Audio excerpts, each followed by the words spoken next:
I knew something had shifted the moment my mother placed the gift into my daughter's hands. Not because it was small, not because it was wrapped carelessly, but because of what it revealed. That it was a thin bargain bin coloring book. The kind printed on paper so fragile the lines from the next page ghosted through like unfinished thoughts. The plastic wrap was already lifting at one corner. It looked handled, chosen quickly, forgotten almost immediately after. My name is Mara Caldwell. I am 34 years old. I work as a financial analyst, which means I have built a life around numbers because numbers behave. Numbers tell the truth when people refuse to. My daughter, Lila, is 10. She was sitting cross-legged on my parents' living room rug, carefully holding that coloring book as though it were rare and precious.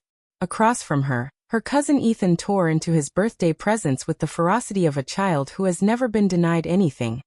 "Open it, sweetheart," my mother, Diane, urged, her voice coated in sugary warmth. Lila looked at me first. She always does. I nodded and smiled. My jaw ached from the effort of it.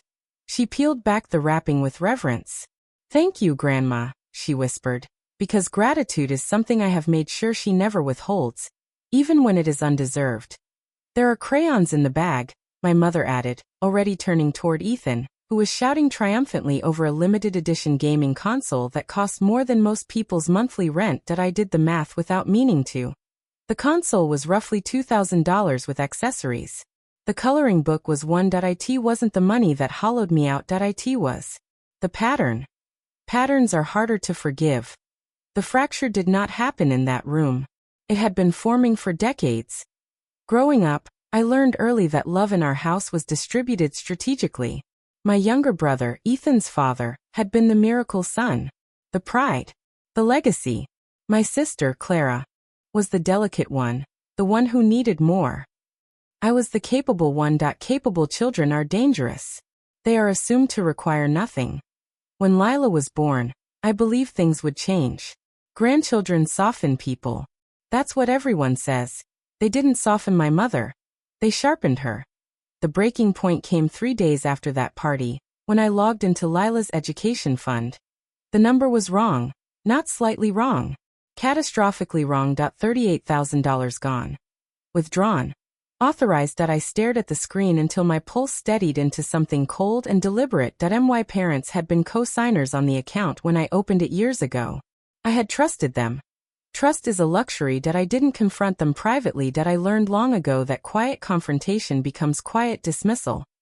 Instead, I waited. I invited everyone to dinner under the pretense of reconciliation. A neutral restaurant. A private room. Wine. Laughter. The illusion of civility. When dessert arrived, I stood. "I thought we could look back," I said lightly. The projector hummed to life. Photographs appeared first. Childhood images. Birthdays. Christmas mornings. Then numbers replaced faces. Bank statements. Trust withdrawals. Tuition payments. Transfers. A ledger of preference. A history of theft. Silence pressed in from every direction. My father, Richard, stared at the wall as if it might swallow him whole. My mother's hand trembled against her glass. "You're humiliating us," Clara hissed. "I'm documenting you." I replied. I showed them the trust established by my grandmother. Equal shares for both grandchildren. I showed them the withdrawals that funded Ethan's private school, his tutors, his camps. I showed them the emptying of Lila's college account days before that birthday party. Then I showed them something else. A letter. Scanned. Saved. Forgotten in an old email archive. Written by my mother 2 weeks after I was born. I cannot bond with her. Every time I look at her, I see what I lost. A son. The room fractured. I did not cry. I have done enough crying for one lifetime. The legal aftermath was swift. Forensic accounting leaves little room for denial. The trust was frozen. An investigation opened. My lawyer, precise and unflinching, prepared a civil case. They settled. $82,000 restored with interest and damages. Full relinquishment of access to any account bearing Lila's name. And the house. The house, as it turned out, had been transferred into my name years earlier for tax reasons.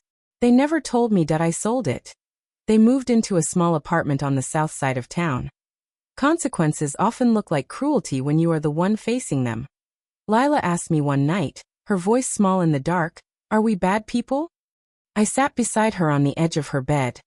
No, I said. We are people who refuse to be harmed quietly. She thought about that, then showed me a drawing. Two figures standing in front of a burned forest, holding hands. After the fire, she said. Behind the blackened trees, she had drawn flowers pushing through the ash. I pressed my forehead to hers. Yes, I whispered. After the fire.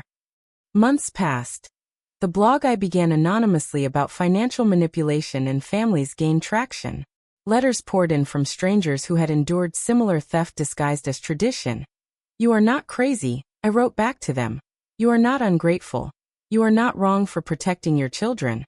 Lila and I moved into a bright condo filled with light and plants and quiet. My mother texted once from a new number. Please let me see her. 5 minutes. I blocked it. Missing someone is not the same as deserving them. On the balcony one evening, Lila sketched the skyline in her new notebook, the kind with thick pages that don't bleed through. Do you miss them? She asked. I miss who I wish they were, I said. She nodded. That makes sense. It did. I watched my daughter, secure and loved and untouched by the hierarchy that scarred me. My parents planted poison trees and expected me to live forever in their shadow. Instead, I cut them down. And in the ash, Lila and I planted wildflowers. They grow best where something else once burned.